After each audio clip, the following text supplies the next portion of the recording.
Então, acabou de dar 15h30 aqui certinho, né? Então, vamos manter o nosso compromisso de pontualidade. Então, a gente começa aí o segundo LCBio Talk, né? Dessa vez, quem vai apresentar o trabalho é o meu aluno de doutorado, o Tiago Fialho, né, que está aqui presente, né? Eu estou mais à esquerda e o Tiago aí mais à direita, né, Tiago? E, então, contando aí para o pessoal, né, quem está assistindo aí pela primeira vez, né, a ideia, então, surgiu aí dentro do laboratório de computação bioinspirada, que é o laboratório que eu coloquei na Faculdade de Computação, na UFO, ó, a Larissa chegando aí. Então, a ideia, então, é a gente fazer um ciclo de seminários, né, com os alunos que hoje estão desenvolvendo seus trabalhos no laboratório. Cada um aí já está previsto aí, depois eu vou passar para eles o calendário direitinho, né, para a gente discutir, mas está prevista aí uma apresentação com cada um, né. Às vezes, alguns estão com o trabalho mais bem, já está mais finalizado, outros ainda estão com o trabalho mais no início, mas a ideia é que todo mundo apresente, certo? Então, com o objetivo de divulgar, né, o que a gente está fazendo hoje dentro do nosso laboratório, né, buscar novas parcerias, né, que a gente também está buscando divulgar aí para outros laboratórios que trabalham com temas similares, certo? E a ideia, então, é sempre talks bem curtinhos, né, de 15 minutos, então o pessoal prepara com antecedência para ficar um vídeo, assim, bem rigoroso aí com o tempo, certo? E aí eu peço para vocês, né, que estão aí conectados hoje, que estão nos assistindo, a gente acabou de disponibilizar um vídeo que faz uma apresentação geral do nosso laboratório, que aí aparece aí cada um dos meus alunos, né, o que cada um está pesquisando. Então, eu peço que depois aí da apresentação do Tiago, que vocês também assistam esse vídeo aí, que vocês vão ter uma ideia melhor do laboratório como um todo, certo? E nesses LCBio Talks, a gente vai, então, cada semana, ou a cada 15 dias, um aluno vai apresentar, tá? Então, sem demora, vou começar aqui, então, o vídeo que o Tiago preparou para a gente. Esse vídeo é referente a um artigo do Tiago que foi aceito recentemente, vai ser apresentado no Bracis desse ano, né? Então, vai ser apresentado em outubro. Então, ele está no processo de preparação, então, essa apresentação ainda está em português, mas depois ele vai, depois que ele colher os comentários hoje, né, ele vai preparar a definitiva em inglês, a gente pode até deixá-la disponível também no canal depois, ok? Então, vou começar aqui a apresentação do vídeo. Tudo bem, gente? Meu nome é Tiago Fialho e eu vou apresentar aqui o meu trabalho Applied Dynamic Evolutionary Optimization to Multi-Objective Knapsack Problem. Esse trabalho foi feito por mim e minha orientadora Gina de Oliveira. Vamos falar de motivação, passar alguns conceitos, falar do problema da mochila, dos algoritmos, suas estratégias dinâmicas e, enfim, experimentos. Vamos falar da motivação. Problemas dinâmicos multiobjetivos é uma área explorada recentemente. Há 20 anos atrás, problemas dinâmicos já foram explorados na sua formulação monoobjetiva. Mais recente é essa parte multiobjetiva. Para dar início à nossa investigação, nós selecionamos um problema discreto, multiobjetivo, dinâmico, pois problemas discretos ainda foram pouco explorados nessa parte do multiobjetivo dinâmico. No caso, escolhemos o problema da mochila, ele é um problema NP completo e atende todos os nossos quesitos. Queríamos investigar o comportamento de diversas estratégias dinâmicas nesse tipo de problema. Por isso, nós selecionamos 3 algoritmos da literatura com 3 estratégias dinâmicas diferentes, que seria o DNSGA2, o Boea-DKE e o MS-Boea. Adicionalmente, propomos uma modificação no NSGA3, que seria o DNSGA3, com a mesma estratégia dinâmica do DNSGA2. Vamos falar de algumas definições. O que são problemas multiobjetivos? Problemas multiobjetivos são problemas que possuem mais de um objetivo a ser otimizado. O desafio é que alguns desses objetivos podem ser conflitantes. O que são objetivos conflitantes? Quando um objetivo melhora, o outro tende a piorar durante o processo de busca.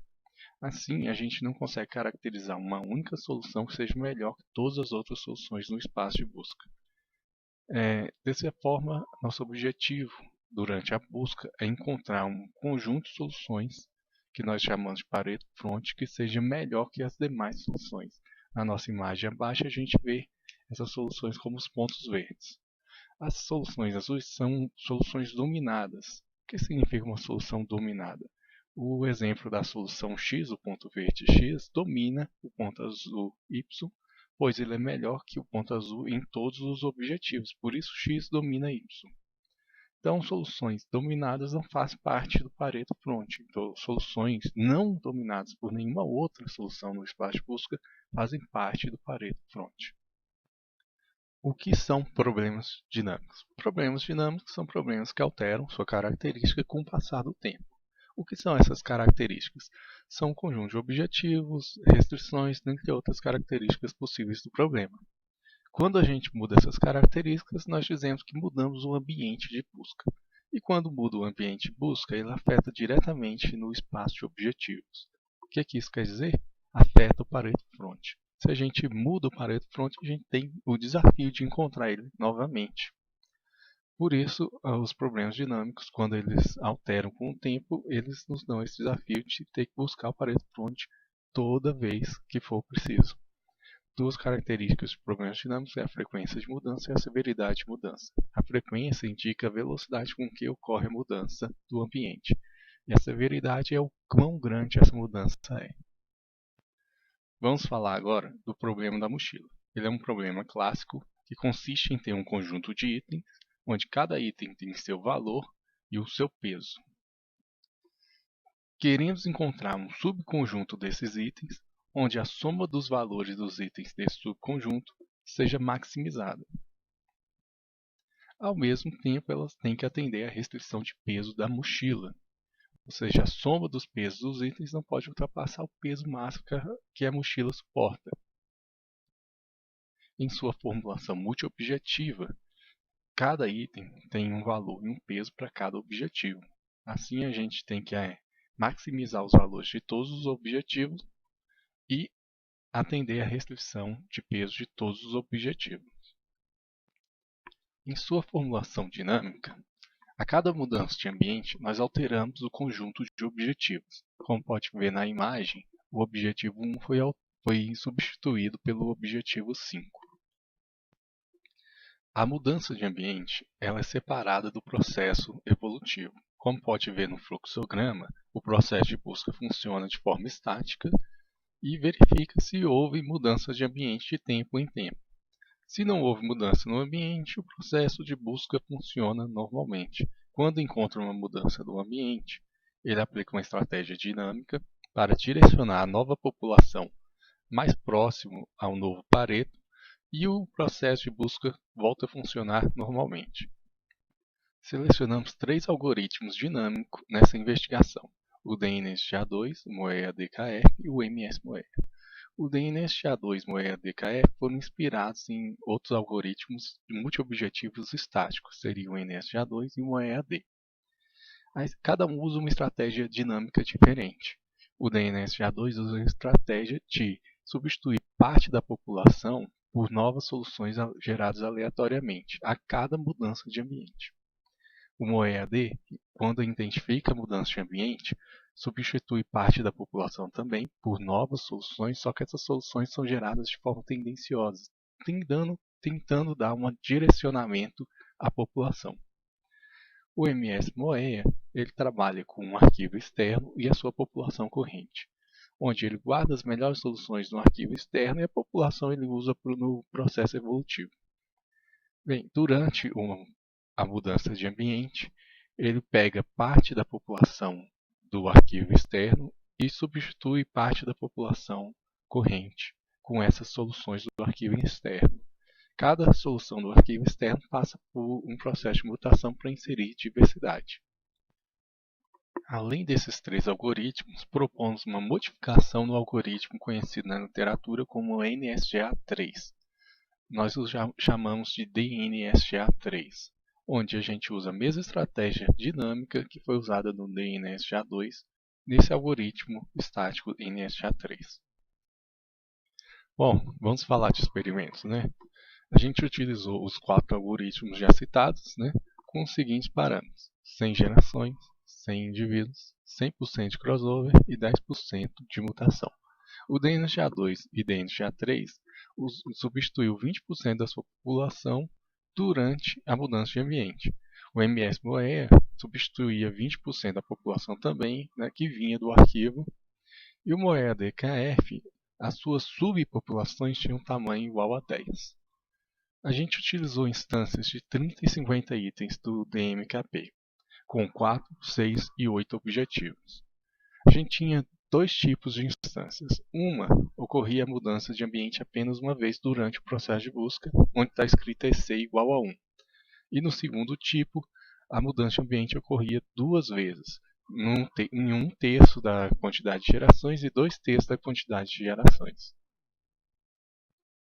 Os dados desse experimento foram alcançados através de 100 execuções de cada algoritmo para cada instância, encontrando a média e o desvio padrão das seguintes métricas: Mean Inverted Generate Distance, IGD, Hyper Volume Ratio, HVR. O IGD, quanto menor o valor, melhor. No HVR, quanto maior o valor, melhor. São métricas parametrizadas, por isso a gente teve que estimar o Pareto ótimo. E essa estimativa foi obtida através de execuções exaustivas. Agora vamos para os gráficos, né? Onde a gente pode ver os resultados das métricas HVR e IGD. Na métrica HVR, quanto maior o valor, melhor. Na métrica IGD, quanto menor o valor, melhor. Esses gráficos são das instâncias de 30 itens com apenas uma mudança de ambiente. A gente pode ver aqui os algoritmos distribuídos da cor de cinza até a cor azul escuro, né? Começando do DNGA2, DNGA3, MOEA DKF e MS MOEA. Nessa ordem, todos os gráficos vão estar nessa ordem. Bom, a gente pode ver claramente que o MS MOEA lidera os demais algoritmos nessas duas métricas, né, ficando em segundo lugar o DNGA2. Surpreendentemente, o DNGA3 não obteve um resultado tão competitivo. Aqui na instância de 50 itens, não muda nada, o MS-MOEA continua liderando e o DNGA2 em segundo lugar. Tá? Ainda assim, é a instância de 50 itens com apenas uma mudança de ambiente. Bom, vamos analisar os gráficos de tempo de execução. Bom, apesar do MS-MOEA ter um bom resultado, o tempo de execução dele é bastante custoso e fica cada vez mais custoso à medida que a gente aumenta o número de objetivos. Bom, já o DNGA2 ele é o segundo mais custoso, mas ainda não é tão distante dos demais algoritmos. É um tempo de execução aceitável e o seu tempo de execução fica melhor com o aumento do número de objetivos, né, comparado com o DNGA3. Analisando o segundo tipo de instâncias, onde ocorre duas mudanças de ambiente, na instância de 30 itens a gente vê que não tem uma mudança muito drástica nas conclusões dos resultados. O MS-MOEA ainda é bastante promissor e o DNGA2 fica em segundo lugar. Com 50 itens, a gente chega na mesma conclusão. O MS-MOEA ainda é bastante promissor e o DNSGA2 em segundo lugar. A gente pode observar em cada um dos gráficos que o MS-MOEA ainda fica cada vez melhor com o aumento do número de objetivos. Voltando a analisar o tempo para o segundo tipo de instâncias, a gente vê novamente o MS-MOEA sendo muito custoso. À medida que aumenta o número de objetivos, mais custoso ainda. Coisa que não acontece com o DNGA2. Ele fica um pouco custoso, mas ainda é mais competitivo. Acaba ficando até melhor que o DNGA3 com o aumento do número de objetivos. Isso nos traz a seguinte questão: será que a gente aprimorar os parâmetros do DNGA2, ele chega mais próximo ou até superar o MS-MOEA nas duas métricas? Claro, vai aumentar um pouco o tempo de execução do DNGA2, mas ele pode chegar a melhorar os seus resultados nas seguintes métricas, né? Nas duas métricas. Bom, e outra questão que a gente veio a se perguntar, né? Será que o uso de arquivo externo é um fator promissor para esse tipo de problema?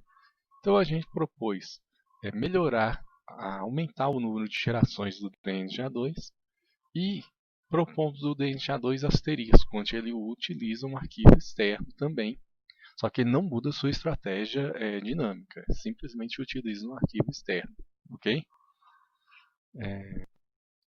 Este experimento foi feito apenas com a instância de 30 itens, 8 objetivos, uma mudança de ambiente. Bom, a gente pode ver os gráficos superiores do DNGA2, onde a quantidade de gerações aumentou de 100 a 500. A quantidade de gerações está impressa na sua legenda.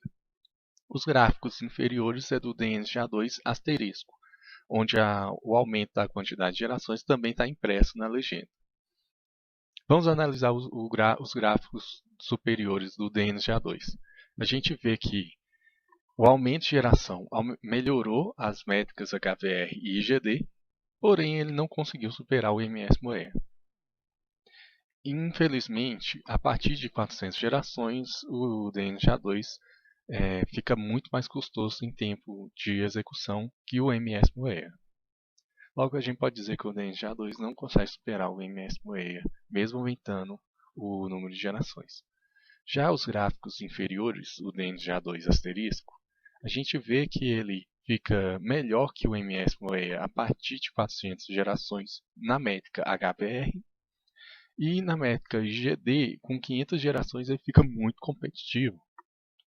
Bom, só que o problema é que no gráfico de tempo, com 400 gerações, ele é muito mais custoso que o MS-MOEA. Só com 300 gerações ele supera o tempo de execução do MS-MOEA. Só que as métricas anteriores não superam o MS-MOEA com 300 gerações. Bom, podemos também concluir que o uso de um arquivo externo faz o DNGA2 trabalhar melhor, já que ele ficou mais competitivo com o uso de arquivo externo. Bom, vamos concluir. O MS-MOEA é claramente melhor que os demais algoritmos, analisando apenas as métricas, porém com um tempo de execução muito custoso. O DNGA2 ele tem uma boa performance com um tempo de execução mais aceitável. O DNGA2 asterisco ele chega até a ser competitivo com o MS-MOEA com o aumento do número de gerações, só que com um tempo de execução muito custoso. Logo, a gente pode dizer que não é uma boa estratégia. Bem, o uso de arquivo externo mostrou que o DNGA2 pode melhorar seus resultados. Em trabalhos futuros, a gente pretende melhorar as instâncias, deixar elas mais desafiadoras e utilizar novos algoritmos com novas estratégias evolutivas para nos dar uma nova perspectiva.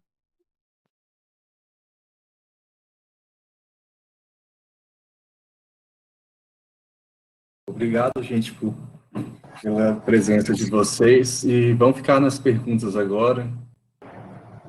Certo.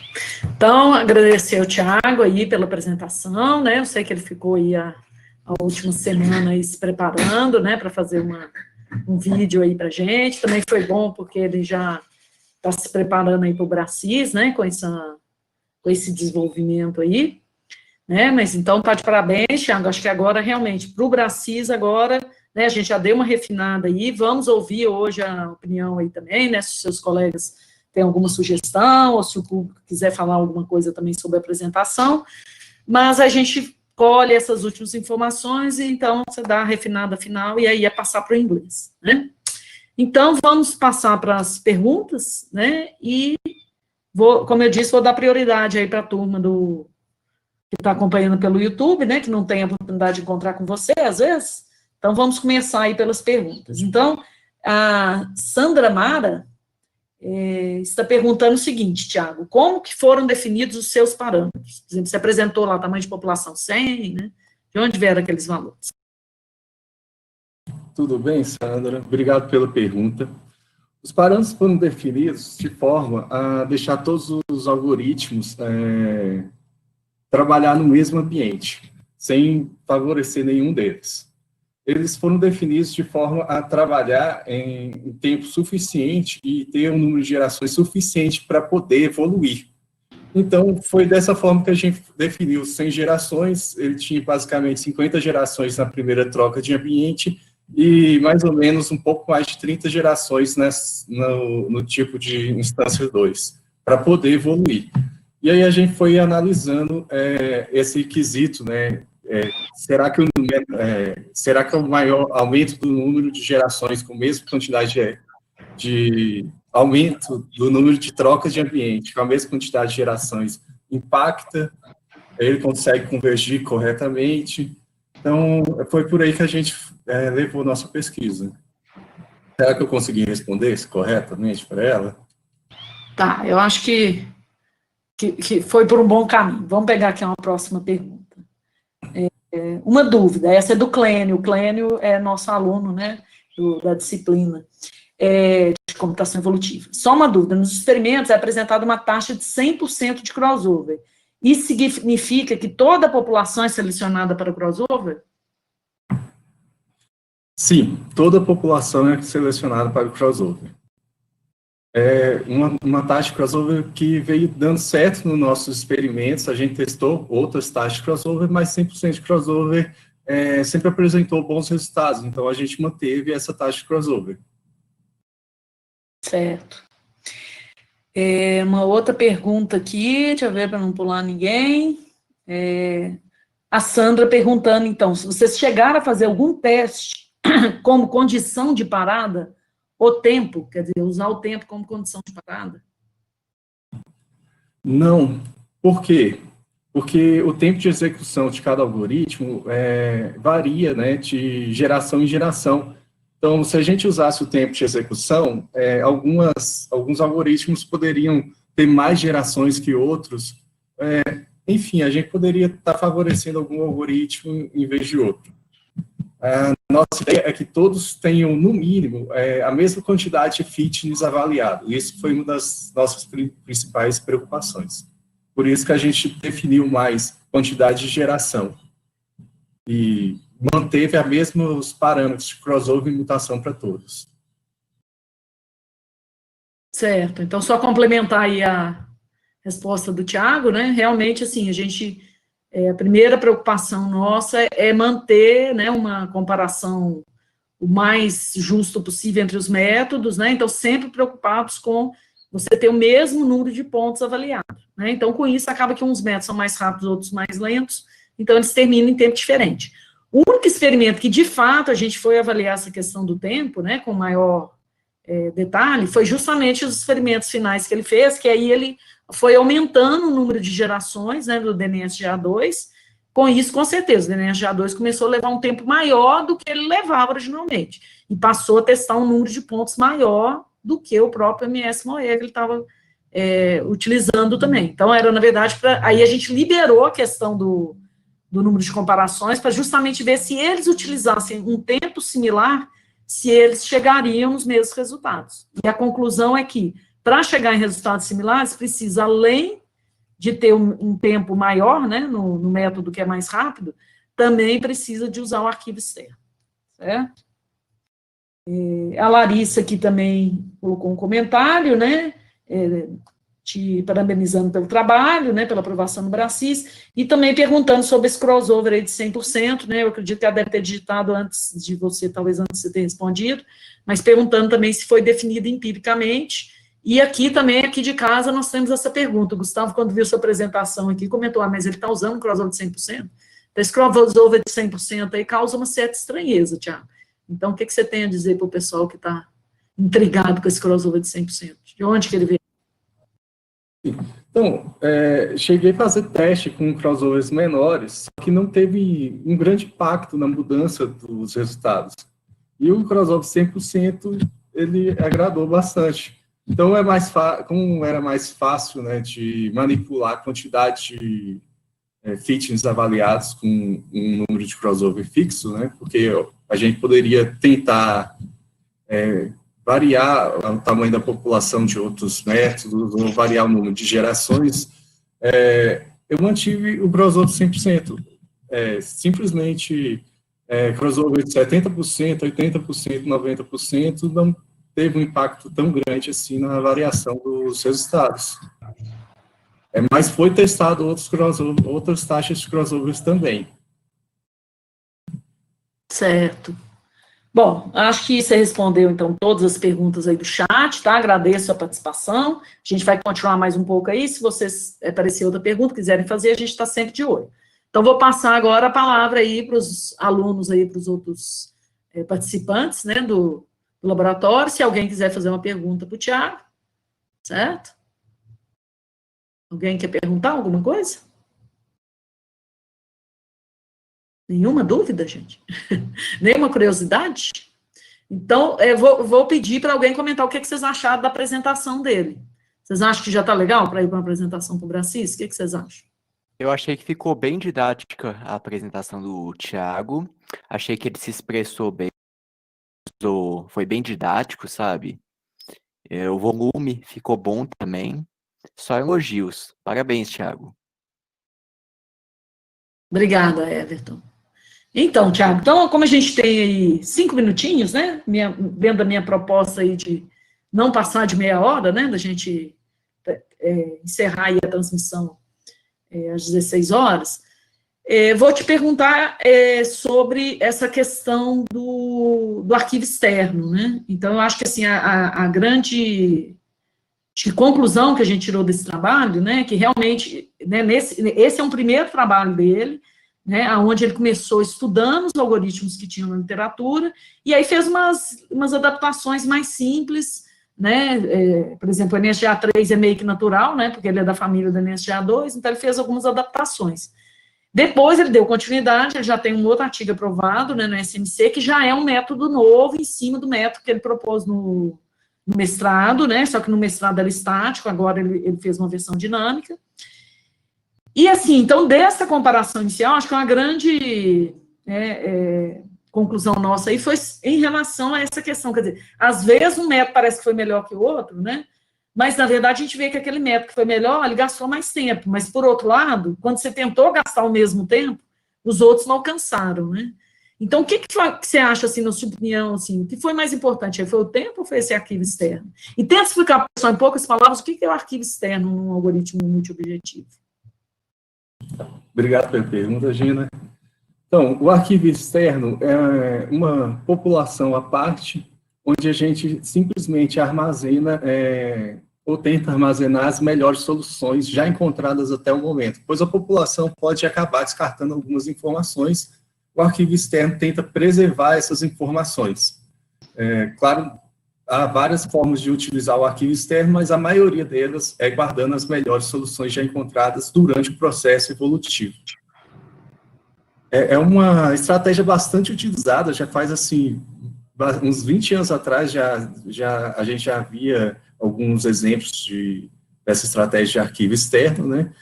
E um OEAD, por exemplo, é um algoritmo que usa o arquivo externo, e é uma estratégia que sempre foi promissora, mas eu não via muitos artigos relacionados a eles recentemente. Agora eu estou vendo voltar mais com força o arquivo externo e dando resultados bem promissores, principalmente na questão de inserir diversidade nesses novos desafios aí, que é o problema multi-objetivo, many object, e também problemas dinâmicos.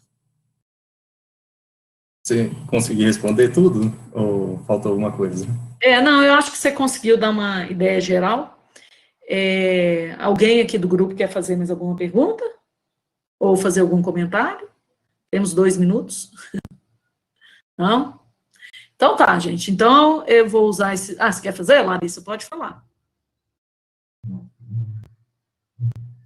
O som não está saindo, Larissa, nós não estamos te ouvindo. Você quer fazer pelo chat aqui do MConf? Eu leio. Não estamos te ouvindo.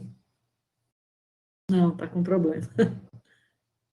Bom, gente, então, enquanto a Larissa digita aí a pergunta, que vai ser a pergunta final, né, então aproveito aí para agradecer o pessoal que nos prestigiou aí hoje, certo? Que estejam sempre aqui nas apresentações, né, para a gente é muito bom poder estar ampliando aí os contatos, tá? Dessa vez eu tive um tempinho a mais, eu cheguei a divulgar para alguns grupos externos, a UFO, né, eu não sei se alguém aqui do pessoal que veio, se veio alguém do Paraná, né, que eu tinha divulgado, de São Carlos, de Sergipe também, mas dizer que a gente fica muito feliz aí quando o pessoal se interessa, né, e que a gente está aberto aí para colaborações, tá? E aí para o pessoal que chegou depois, então repetir aí que a gente disponibilizou hoje um vídeo, né, que é um vídeo com uma apresentação geral do laboratório, para que vocês tenham uma ideia, assim, do que nosso laboratório investiga, né, os tópicos de pesquisa, e o que vem a ser essa computação bioinspirada, tá? Então, vou ler aqui a pergunta da Larissa, acredito que ela pôs aqui. Tá. Tiago, a pergunta da Larissa, não sei se você leu aí, mas ela quer saber se a gente também trabalhou com testes multipopulações. Tudo bom, Larissa? Obrigado pela pergunta. Então, não trabalhamos com multipopulacionais, a gente está visando um algoritmo que é o MINTS, né, e fazer algumas modificações nele, porque ele é um algoritmo multi-objetivo estático para trabalhar com esses problemas dinâmicos, e ele sim a gente pode dizer que ele mexe com várias populações e queremos ver, né, o resultado dele. Já fizemos alguns testes com ele, mas ainda estamos no processo de tirar conclusões. Então, vamos sim chegar a ver essa questão da multipopulacional. Certo. Então, obrigado, Tiago. Então, obrigada mais uma vez, né, com o pessoal. A Sandra colocou aqui, que ela trabalha com a professora Miriam. Então, um abraço aí para a Miriam, viu? Muito obrigada aí por vocês terem vindo. Eu acho que a gente tem muito em comum, né, nossos grupos de pesquisa. Eu brinco que sempre estou eu, a Aurora e a Miriam, né, a gente está sempre nas mesmas salas, né, dos eventos, no Bracis, no CICI, né, a gente acaba encontrando, é sinal que nosso trabalho tem muito em comum, né. Então, fiquei muito feliz aí que tenha chegado a vocês e participem sempre aqui, que vocês são muito bem-vindos, tá? E os alunos da UFA aí também que responderam ao chamado, né? Eu mandei opção de e-mail aí dessa vez, né, para os alunos de graduação, pós-graduação, então agradeço também, tá? A participação do pessoal e peço aí que todo mundo, né, quem ainda não se inscreveu, que inscreva, que aí vocês vão ter as notícias aí do canal das novas apresentações, tá? Esse ciclo vai ser um ciclo de 8 apresentações até dezembro, aproximadamente 15 em 15 dias. A ideia é a gente ter uma apresentação a cada 15 dias. Então, me despeço de vocês, né, agradecendo mais uma vez aí pela colaboração, pela participação, e a gente vai, então, encerrar a transmissão pelo YouTube. Então, tchau para vocês, gente. Muito obrigada, viu?